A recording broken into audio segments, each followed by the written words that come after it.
بسم اللہ الرحمن الرحیم۔ السلام علیکم ورحمۃ اللہ وبرکاتہ۔ ویلکم مائی یوٹیوب چینل قرآن الکریم ٹی وی۔ معزز سامعین، امید کرتا ہوں کہ سب خیریت اور عافیت کے ساتھ ہوں گے۔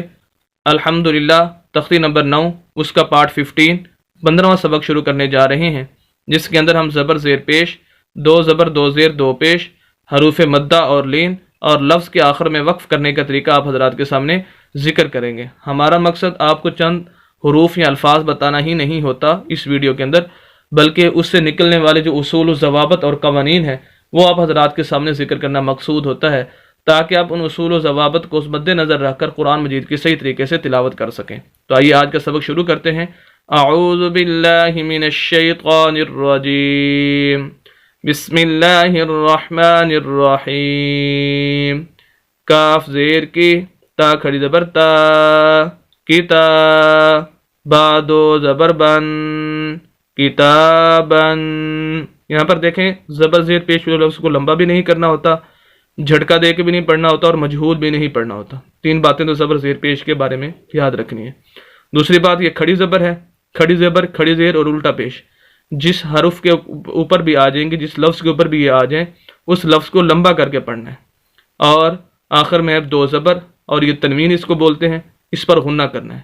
با دو زبر بن، کتابن۔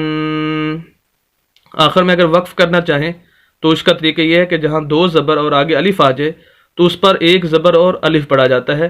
جیسے ان تمام الفاظ کے اندر آپ دیکھ سکتے ہیں کہ ایک ہی طریقہ ہوگا وقف کرنے کا۔ تو وقف جب ہم کریں گے اس پر تو ہم پڑھیں گے کتاب، اور یہ قرآن کے اندر اس طرح کے الفاظ بہت سارے استعمال ہوتے ہیں، خبیرہ، بصیرہ، اور اسی طرح اور سراجا، سباتا، حسابا، ترابا، بہت سارے الفاظ استعمال ہوتے ہیں۔ نیکسٹ لفظ ہے کاف زیر کی، را زبر الف را، کرا، میم دو زبر من، کرامن۔ ایک تو وہی زبر زیر پیش والی بات آ گئی کہ لمبا نہیں کرنا، جھٹکا نہیں دینا اور مجہول نہیں پڑھنا۔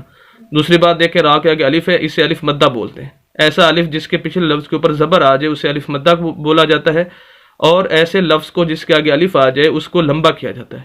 کرا، جس طرح کھڑی زبر کو لمبا کرتے ہیں جتنا، اتنا ہی جس لفظ کے آگے الف آ جائے اس کو لمبا کرتے ہیں۔ شرط یہ ہے کہ پچھلے لفظ کے اوپر زبر ہو۔ کرا، اور وقف کریں گے آخر میں ایک زبر اور الف پڑھیں گے، کراما۔ لام زیر لی، با زبر الف با، لبا، یہاں پر بھی الف مدہ ہے۔ سین دو زبر سن، لباسن۔ وقف کریں گے ایک زبر پڑھیں گے، ایک زبر اور الف پڑھیں گے، لباسا۔ لام زیر لی، سین زبر الف سا، لسا۔ نون دو زبر نن، لسانن۔ یہاں پر بھی دیکھیں زبر زیر پیش والے لفظ کو نہ لمبا کرنا ہے، نہ جھٹکا دینا ہے، نہ مجہول پڑھنا ہے، اور یہ الف مدہ ہے، اس کو لمبا کرنا ہے۔ تو لسا، نون دو زبر نن، آخر میں غنہ کریں گے۔ غنہ کہتے ہیں ناک میں آواز لے جانے کو۔ تقریباً جو تنوین ہوتی ہے اس پر غنہ ہوتا ہے، ناک میں آواز جاتی ہے، تو ہم اس کو پڑھیں گے لسانا۔ وقف کریں گے ایک زبر اور آگے الف پڑھیں گے تو وقف ہو جائے گا۔ پوری لائن اگر ہم پڑھنا چاہیں، کتابن، کرامن، لباسن، لسانن، اور اگر ہم وقف کر دیں کتابا، کراما، لباسا، لسانا۔ معزز سامعین، امید کرتا ہوں کہ آپ ان چیزوں کو بخوبی سمجھ چکے ہوں گے، اور آپ حضرات سے یہ درخواست ہے کہ مزید اسلامی ویڈیوز کے لیے ہمارے یوٹیوب چینل کو سبسکرائب بھی کیجیے، اور صدقہ جاریہ سمجھ کر ہماری ویڈیوز کو شیئر بھی کیجیے۔ مزید انشاءاللہ اچھی ویڈیو کے اندر ملتے ہیں کل، انشاءاللہ اجازت دیں، اللہ حافظ۔